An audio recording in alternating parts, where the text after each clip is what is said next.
کہ اگر کسی مولوی کی ضرورت ہے تو اس مولوی کا باقاعدہ انٹرویو لیا جاتا ہے، اور انٹرویو لینے والوں داڑھی صاحب صدر ہیں، اس لیے پوچھیں گے۔ نماز پڑھتے نہیں ہیں، بیوی بے پردہ ہے، بچے آوارہ ہیں، مگر چونکہ صدر ہیں یہ عالم کا انٹرویو لیں گے۔ بے غیر تو ڈوب کے مر جاؤ۔ جس معاشرے میں ہمارا معاشرہ اتنا نیچے آ جائے کہ ایک عالم کا تقرر کرنا ہے تو عالم سے پوچھو، عالم کو بلاؤ، وہ اس کا انٹرویو لے یا اس کا امتحان لے، وہ فیصلہ کرے اس کا نتیجہ کیا ہے۔ چاہے آپ محرم کے لیے بلائیں یا رمضان کے لیے بلائیں یا اور ویکینڈ کے لیے بلائیں، جو کچھ ممبروں کا حال ہے وہ آپ کے سامنے ہے۔ ہمارے جو تہذیبی کلچر تھا مجالس کا وہ ختم ہوتا جا رہا ہے۔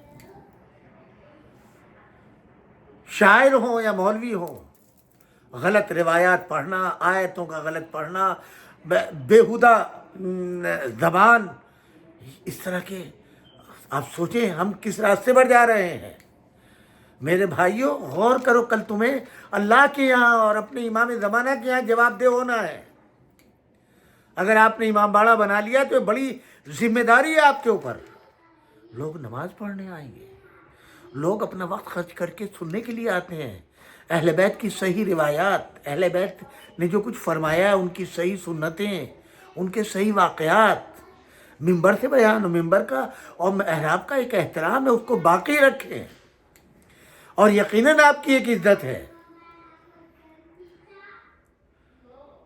یہ سب کی باغ ڈور ایک کے ہاتھ میں دے دیں آپ اس صورت سے، تو آپ سب سے پہلے یہ ضرور چیک کریں اور وہ رکھیں کہ کسی بھی ادارے کا سربراہ جو ہے متدین ہونا چاہیے، شریعت کا پابند ہونا چاہیے، بالاعلان عقائد کا مضبوط ہو، علی ولی اللہ علیہ السلام میں ڈنڈی مارنے والا نہ ہو، دنیا دار نہ ہو۔ دنیا داری سے مراد یہ ہے کہ حرام و حلال کی کوئی تمیز نہیں، ہر چیز چلے گی، بس ایک مجلس کر دی اور ماتم کرا دیا اور ذاکر کو پڑھوا دیا، اچھی نظر دے دی، اچھا تبرک کھلا دیا، نہیں، ایک ایک پائی کا حساب آپ کو دینا ہے۔ یہ دین یتیم نہیں ہے، ہمارا امام پردہ غیب میں ہے، حاضر و ناظر ہے، اور آپ کے پاس نگراں ہے۔ انہی چیلنج کلمات کے ساتھ ایک مرتبہ پھر دوبارہ معافی کے ساتھ، اگر کوئی تلخ گفتگو ہو تو اپنے مفید مشوروں سے نوازیے گا اور مجھے معاف کیجیے گا، چونکہ اصلاح معاشرہ کے لیے کسی ذات، کسی شخص، کسی ادارے کے لیے نہیں ہے، ہم سب کے لیے ہے۔ میں بھی ایک آدمی ہوں، مجھ میں بھی کمی ہوگی، تو میں شکر گزار ہوں گا کہ آپ میری کمیوں کو مجھے فون کر کے مطلع کریں، میسج کر کے مطلع کریں۔ میری اصلاح ہوگی تو آپ کو بھی اجر ملے گا، میں اپنی کمی کو پورا کروں گا تو آپ کو اجر ملے گا۔ ایک راستہ ہے، ایک رابطہ ہے پورا، ہم سب کے سب امر بالمعروف نہی عن المنکر کرنے کے حقدار ہیں، کرنا چاہیے۔ انہی چند کلمات کے ساتھ آج کا پروگرام اختتام پذیر ہو رہا ہے۔ کل ہی انشاءاللہ اسی وقت ملاقات ہوگی، آج ٹیوزڈے ہے، کل انشاءاللہ بدھ کے روز اسی وقت آپ سے ملاقات ہوگی۔ اللہ آپ سب کو سلامت کرے، آپ کی توفیقات میں اضافہ فرمائے، آپ کے رزق میں اضافہ فرمائے، آپ سب کا میرا خاتمہ بالخیر ہو۔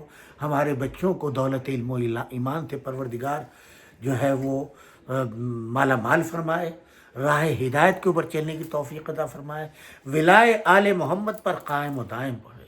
کوئی لمحہ زندگی میں ایسا نہ آئے کہ جب ولایت سے دور ہو جائے، ولایت کے حق زہرا سے دور ہو جائے۔ پروردگارہ ہمارے اور آپ کے اور میرے سب کے مرحومین کی مغفرت فرما، مولانا سید تلميذ الحسنین رضوی صاحب قبلہ کے درجات کو بلند فرما، آغا رئیسی، ان کے ہم نوا جتنے علماء انتقال فرما چکے، پروردگار ان کو سایہ رحمت میں جگہ عنایت فرما، تمام مراجع اعظام علماء کرام کے سائے کو قائم و دائم فرما، دشمنان آل محمد کو فی النار فرما۔ آپ سب میرے مرحومین، اپنے مرحومین، ہمارے باقر بھائی کے لیے اور دیگر دوست احباب جتنے انتقال فرما چکے، جو ہمارے شعراء انتقال فرما چکے، جو ہمارے بزرگ علماء انتقال فرما چکے، ان سب کے ارواح کے لیے سورۃ الفاتحہ۔ ربنا تقبل منا انک انت السمیع العلیم، والسلام علیکم جمیعا ورحمۃ اللہ وبرکاتہ۔